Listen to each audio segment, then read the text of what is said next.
اب پہلی خواہش جو حضرت خالد بن ولید نے کلمہ پڑھنے کے بعد حضور کی بارگاہ میں پیش کی ہے، یا رسول اللہ میرے لیے دعا فرمائیں۔ حضور نے دعا کے لیے ہاتھ اٹھائے، حضور مانگ رہے ہیں، صحابہ آمین کہہ رہے ہیں۔ کس کے لیے مانگ رہے ہیں؟ خالد بن ولید کے لیے۔ کیا مقدر ہے حضرت خالد بن ولید کے؟ ید اللہ کے ہاتھ اٹھے ہیں، رسول اللہ کے ہاتھ پھیلے ہیں اللہ کی بارگاہ میں، اور حضور عرض کرتے ہیں یا اللہ خالد کو مغفرت عطا فرما، خالد پہ رحمت فرما، اس کے درجوں کو بلند فرما، یعنی اس کو اپنا قرب خاص عطا فرما۔ دعا مکمل ہوئی، پھر حضور نے فرمایا انت سیف اللہ المسلول، اے خالد تو اللہ کی تلواروں میں سے ایک تلوار ہے۔ خالد بن ولید کی آنکھوں میں آنسو آ گئے، رونے لگ گئے۔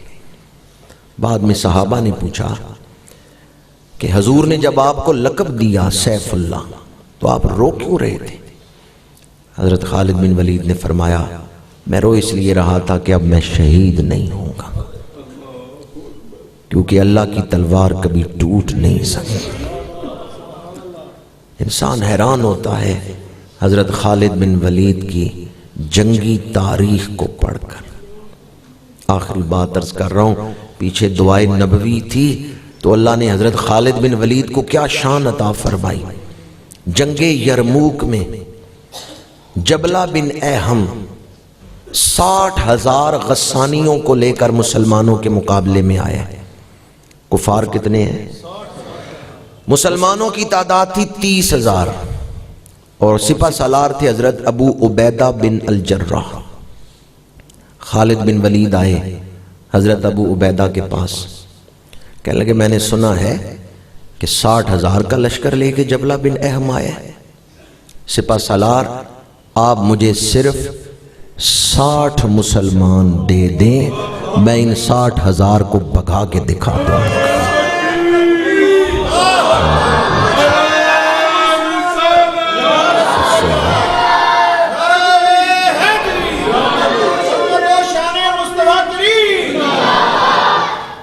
حضرت ابو عبیدہ نے فرمایا اے خالد کیا تم ان 60 صحابہ کو شہید کروا دو گے؟ دشمن 60,000 کا لشکر لے کے آ رہے ہیں اور تم کہتے ہو میں 60 مسلمان لے کے جاؤں گا اور انہیں بھگا دوں گا۔ حضرت خالد بن ولید نے فرمایا کیا آپ نے نہیں سنا ایک کامل مسلمان 1,000 مشرکوں پہ بھاری ہوتا ہے؟ آپ مجھے 60 مسلمان دے کے بھیجیں، 60 صحابہ، پھر دیکھیں میں ان 60,000 کو کیسے بھگاتا ہوں۔ حضرت ابو عبیدہ نے فرمایا آپ اپنی مرضی سے 60 صحابہ کو چن لیں۔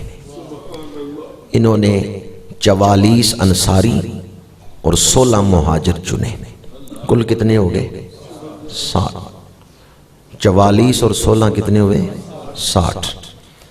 60 صحابہ کو لے کر خالد بن ولید جب نکلے نا میدان میں، تو دشمن کا جو سپہ سالار ہے جبلہ بن احم، وہ اپنے سپاہیوں سے کہتے ہیں دیکھو میرا روب، ڈر گئے ہیں، آ رہے ہیں صلح کرنے، یہ وفد انہوں نے بھیجا ہے کہ جا کے مذاکرات کرو، میں ان سے صلح نہیں کروں گا جب تک ان کے ناک سے لکیریں نہیں زمین پہ نکلواؤں گا، میں اپنی شرطیں منواؤں گا، آج میں انہیں ذلیل کروں گا۔ جب وہ ایک صف میں آ کے 60 کھڑے ہو گئے، آگے خالد بن ولید، جبلہ بن احم فخر سے کہتا ہے آگے ہو معافی مانگنے، آگے ہو صلح کرنے۔ خالد بن ولید نے کہا کون سی صلح، کون سی معافی، ہم تو جنگ کرنے آئے ہیں۔ جبلہ بن احم نے کہا 60 مسلمان 60,000 سے لڑنے آئے ہو؟ خالد بن ولید نے کہا ہاں ہم تمہارے ساتھ جنگ کرنے آئے ہیں۔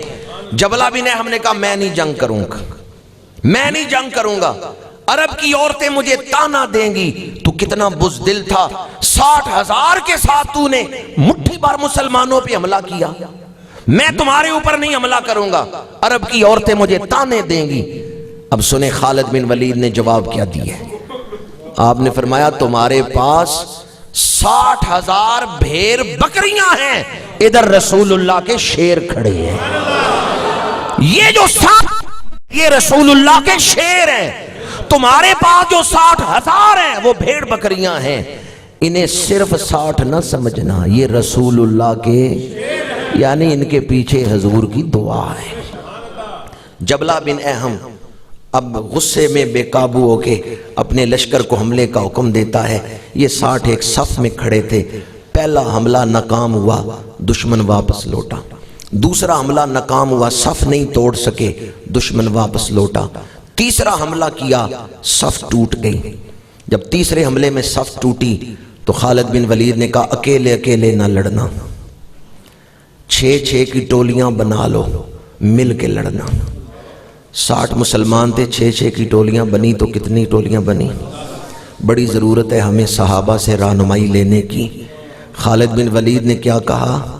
اکیلے اکیلے اکیلے اکیلے. جب مسلمان متحد ہوتے ہیں اللہ کی مدد ان کے شامل حال ہوتی ہے. جب دین کے لیے کوشش کرنے والوں کے دل آپس میں ملے ہوئے ہوتے ہیں اللہ کی رحمت انہیں ڈھانپ لیتی.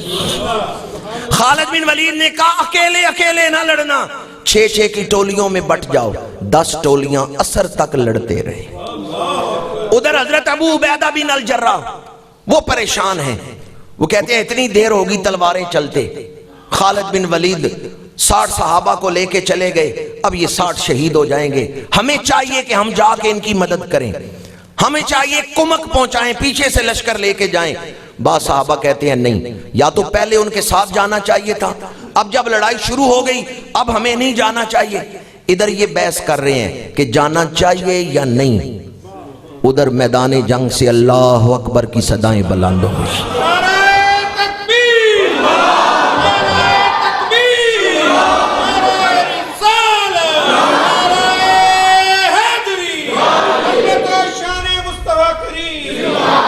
حضرت ابو عبیدہ بن الجراح نے کیا منظر دیکھا کہ جو 60,000 کی تعداد میں آئے تھے وہ میدان چھوڑ کے بھاگ رہے ہیں اور رسول اللہ کے غلام اللہ اکبر کی صدائیں بلند کر رہے ہیں.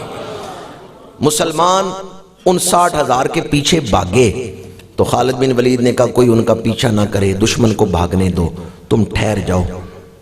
جو رکے تھے وہ 20 مسلمان تھے. خالد بن ولید کی آنکھوں میں آنسو آئے. کہا کیا 40 صحابہ شہید ہو گئے؟ لاشیں اکٹھی کرو. 10 لاشیں ملی. اب غور و فکر کیا بھئی 10 لاشیں ملی ہیں، باقی کدھر گئے ہیں؟ اتنی دیر میں ابو عبیدہ بن الجراح لشکر لے کے پہنچ گئے. انہوں نے کہا ہم دیکھ رہے تھے تمہارے کچھ ساتھی ان کے پیچھے بھاگ رہے تھے. خالد اب تم ٹھہرو، ہم جاتے ہیں. اور وہ جو 10 لاشیں ملی، 20 پہلے سے موجود تھے تو کتنے تھے جو موجود نہیں ہیں؟ 30 موجود نہیں تھے. ابو عبیدہ کہتے ہیں ہم جاتے ہیں اور وہ 30 جو پیچھا کر رہے ہیں نا غسانیوں کا، ہم انہیں واپس لاتے ہیں. اے خالد تم تھکے ہوئے ہو، صبح سے لڑ رہے ہو، جسم پہ زخم بھی ہیں، تم ٹھہرو، ہم جا کے انہیں لے کے آتے ہیں. اگر میری ساری تقریر سے یہ ایک بات بھی دلوں میں اتر گئی تو میری گفتگو کا مقصد پورا ہو جائے گا. ابو عبیدہ فرماتے ہیں خالد تم تھکے ہوئے ہو، ہم جا کے انہیں لے کے آتے ہیں، ہم انہیں واپس بلاتے ہیں. حضرت خالد بن ولید نے کہا تھکاوٹ کیسی؟ دفاع اسلام کرتے ہوئے تھکاوٹ کیسی؟ میں کوئی تھکا ہوا نہیں ہوں، میں ہی انہیں جا کے واپس لاؤں گا، کیونکہ یہ 60 میں تم سے لے کے آیا تھا واپس کرنے آپ کو، میں لے کے آیا تھا انہیں. تھکاوٹ کیسی؟ آپ میں سے کتنے لوگ ایسے ہیں جو دین کا کام شروع کرنے سے پہلے ہی تھکے ہوئے ہیں، جن کی ہمتیں پہلے ہی جواب دے چکی ہیں؟ اور ایک وہ تھے جو صبح سے عصر تک میدان میں لڑتے رہے اور جسم زخموں سے بھرا ہوا ہے، لیکن کہتے ہیں تھکاوٹ کیسی؟ اور پھر چشم فلک نے یہ منظر دیکھا ہے، اکیلے خالد بن ولید دوڑے اور کہتے ہیں فضل بن عباس ٹھہر جاؤ، زبیر بن عوام ٹھہر جاؤ، ان دشمنوں کا پیچھا نہ کرو، یہ تمہیں گرفتار کر لیں گے، تم ٹھہر جاؤ. 25 صحابہ رک گئے ہیں خالد بن ولید کی آواز پر. 5 گرفتار ہوئے. ان 5 کو بھی بعض میں حضرت خالد بن ولید نے چھڑا لیا. لیکن آپ کا جو پیغام میں دینا چاہتا تھا، آپ نے فرمایا تھکاوٹ کیسی؟ دفاع اسلام کرتے ہوئے مسلمان کبھی تھکتا؟ حضور کی خدمت کرتے ہوئے مسلمان کبھی تھکتا؟ کبھی یہ تصور ہو نا خدمت کن کی کر رہا، میں خدمت کن کی کر رہا ہوں، پھر ساری تھکاوٹ دور ہو جائے گی. راستہ مشکل ضرور ہے، پر منزل بڑی خوبصورت ہے، منزل بڑی اعلیٰ ہے۔ جب منزل اعلیٰ ہو تو لوگ راستے کی تھکاوٹ کو نہیں، مشکلات کو نہیں دیکھتے۔ کی محمد سے وفا تو نے تو ہم تیرے ہیں، یہ جہاں چیز ہے کیا لوح و قلم تیرے ہیں۔ میں ان الفاظ پر گفتگو کو سمیٹتا ہوں۔ اللہ تعالی ہم سب کو اس دور کے فتنوں سے محفوظ رکھے۔